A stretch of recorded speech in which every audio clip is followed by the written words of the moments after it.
How is it that 300 million people until today are mesmerized by the stand of a man who lived 1,400 years ago? How is it that they are still enamored by the words of this man, fascinated by the stand of this man? How is it that they take this man until today as their role model? Let me set the scene for you in order for us to understand who this man was.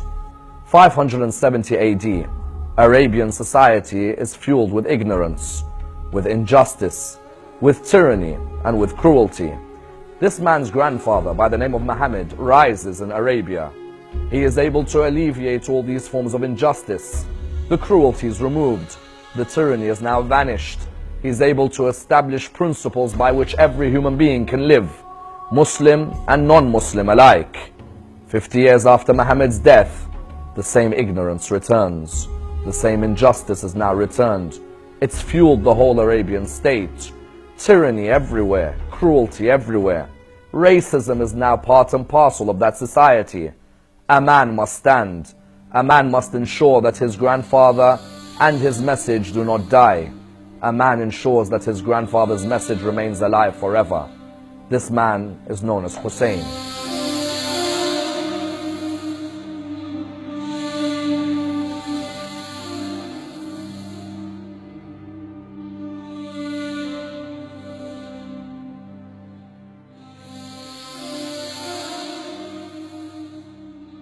Hussain transcends religion. His call transcends the Muslim and the Christian, the Jewish and the Buddhist, the Sikh and the Hindu.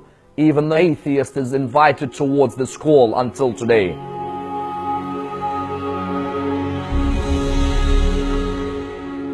I have left the world for the sake of you, and I have orphaned my children so that I may see you.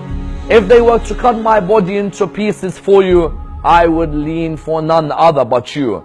Hussain said those words, Gandhi was affected. Hussain said those words, Charles Dickens was affected.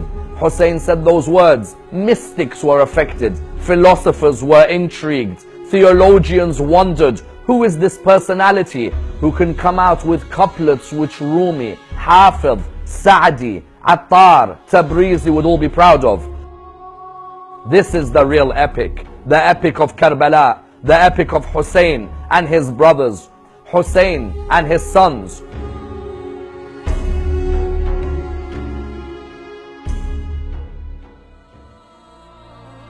He looks towards his Lord while he lies on the ground. His words reverberate in the heart of every believer. Oh my Lord, what did I find when I lost you? And what did I lose when I found you? If they cut my body into 1,000 pieces, each piece would call out its love for you. That Hussain is the embodiment of patience. That Hussain is the embodiment of dignity. That Hussain is the embodiment of bravery. That Hussain is the embodiment of valor. Today ask yourself, how can you put Hussain in your life? Whether you are Muslim, Christian, Jewish, Hindu, Sikh, atheist, all of you can take Hussain as your role model in life. All of you are able to take this man and his stand as a stand in your life today. If I see oppression in the Middle East or oppression in Europe, if I see oppression in South America or North America or Australasia, I have to ensure that Hussein's cry is a cry against this oppression. Hussein's cry is a cry which ensures that oppression will never be able to be victorious. When all these great mystics and theologians and philosophers, when they all went towards their grave, there was only one man who they remembered. They remembered the stand of Hussain. Try and take the stand of Hussain into your life and allow that stand to remain part of the life of every human being forever.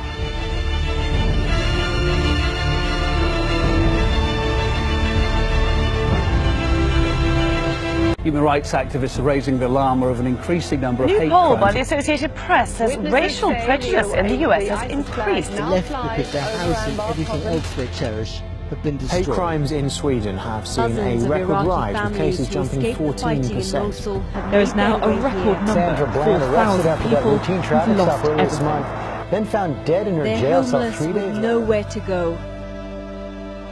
Hussain stood up for truthfulness. He was a leader who sacrificed his life for truthfulness and honesty.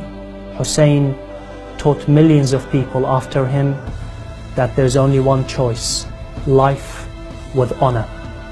He made out a cry that reverberates throughout centuries.